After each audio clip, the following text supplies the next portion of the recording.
இப்போ கூட கல்யாணம் இல்லாட்டி ஏதாவது முக்கியமான ஃபங்க்ஷன் இருந்து பசங்களுக்கு இல்லாட்டி ஆம்பளைங்களுக்கு சூட் எடுக்கணும்னா, அதாவது கோட் சூட் போடணும்னா, நம்ம எல்லாருமே சொல்கிறது ரேமண்ட்ஸில் போய் நல்ல ஒரு சூட் எடுக்கலாம் அப்படின்னு தான். நம்ம எல்லா ஊர்கள்லையுமே ரேமண்ட்ஸோட ஷோரூமை நம்மளால் பார்க்க முடியும். அதனுடைய சேர்மன் மிஸ்டர் விஜய்பத் சின்ஹானியா அவரை பற்றின பதிவு தான் இது. ரொம்ப விழிப்புணர்வாக இருக்கும், கண்டிப்பாக கேளுங்க. இவரை பற்றி சின்னதாக ஒரு குறிப்பு சொல்லிடுறேன், அதுக்கப்புறம் முக்கியமான விஷயத்துக்கு போகலாம். பெரிய செல்வந்தர் வீட்டில் பிறந்தாங்க. 1980 சேர்மன் அண்ட் மேனேஜிங் டைரக்டர் ஆகிட்டாங்க ரேமண்ட்ஸ்க்கு. ரேமண்ட்ஸ் மட்டும் இல்லை, அதுக்கு கீழே நிறைய கம்பெனிஸ் இருக்குது. இவர் ஒரு லைசன்ஸ்ட் பைலட்டும் கூட, அதாவது விமானம் ஓட்ட தெரிஞ்சவர். ஹாட் ஏர் பலூன் ஆக்டிவேட் பண்ணுறதுல உலக சாதனை படைச்சிருக்காங்க. இந்திய அரசாங்கத்தோட பத்மபூஷன் அவார்டு வாங்கியிருக்காங்க டாக்டர் ஏபிஜே அப்துல் கலாம் ஐயா கையால். ஷெரீஃப் ஆஃப் மும்பை அப்படிங்கிற பதவியிலையும் இருந்திருக்காங்க. அது ஒரு பெரிய கௌரவ பதவி, நம்ம மேயர் பதவி மாதிரின்னு சொல்லிக்கலாம். இவர் அந்த கம்பெனியோட சேர்மன் ஆனதுக்கப்புறம் தான் அந்த கம்பெனிக்கு அசுர வளர்ச்சி. ரேமண்ட்ஸ் த கம்ப்ளீட் மேன் அப்படின்னு டேக்லைன் வச்சவரும் இவர் தான்.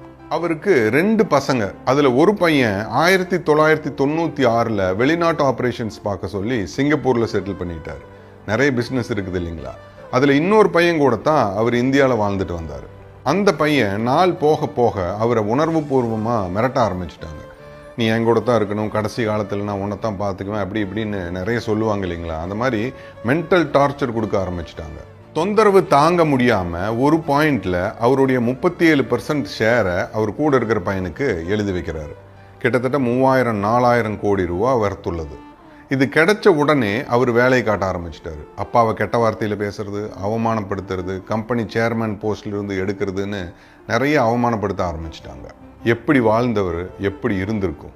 ரேமண்ட்ஸ் த கம்ப்ளீட் மேன் அப்படின்னு அந்த கம்பெனிக்கு பேர் வச்சவர் அவருடைய சுயசரிதை எழுதி அதுக்கு த இன்கம்ப்ளீட் லைஃப் அப்படிங்கிற பேர் வைக்கிற சூழ்நிலைக்கு தள்ளப்பட்டார். அந்த புக்கு ரிலீஸ் ஆனதுக்கப்புறம் நிறைய பேர் வந்து அவர் பேட்டி எடுத்தாங்க. அதில் நிறைய விஷயங்கள் சொன்னார். அதில் குறிப்பாக பெற்றவர்களுக்கு சில அட்வைஸ் சொன்னார். உங்கள் பிள்ளைங்களுக்கு சொத்து எழுதி வையுங்க, ஆனால் எழுதி வைக்கிறதுக்கு முன்னாடி ஒரு தடவைக்கு 10 தடவை யோசிச்சுக்கோங்க. எல்லாருமே மோசமானவங்கன்னு நான் சொல்ல வரல, ஆனால் சில ஈத்தரைகள் இருக்கத்தான் செய்யுது. நாம தான் ரொம்ப ஜாக்கிரதையாக இருக்கணும். இந்த 87 வயசில் சொத்தை எழுதி கொடுத்துட்டு துவண்டு போகாமல் நிற்கிறேன்னா உங்களுக்கு ஒரு உதாரணம் அப்படின்னு சொன்னார். இந்த மாதிரி நிறைய வீடுகளில் நடக்குது. அம்மா அப்பா சொத்தை எழுதி வாங்கிட்டு அவங்கள கண்டும் காணாமையும் விட்டுறது, கெட்ட வார்த்தையில் பேசுறது அப்படின்னு. 2-3 மாதத்துக்கு முன்னாடி கூட நம்ம ஒரு பதிவை போட்டிருந்தோம். என்ன பண்ணுறது, இன்னும் சில பேர் இப்படித்தான் இருக்காங்க. சிறிதளவும் கடும் சொல் இல்லாத வாழ்க்கையை ஒரு மனிதன் வாழ வேண்டும். கடும் சொல் என்பது வாயில் பிசாசை வைத்து வளர்ப்பதைப் போல அது பெற்றவர்களின் மனதில் வேதனையை உண்டாக்குகிறது.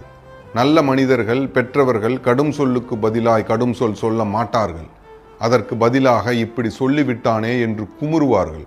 அந்த குமுறல் மிக சக்தி வாய்ந்தது. கடும் சொல் சொன்னவனை எரித்து விடக்கூடியது. அவன் புண்ணியம் செய்திருப்பின் அந்த புண்ணியத்தை எல்லாம் உறிஞ்சக்கூடியது.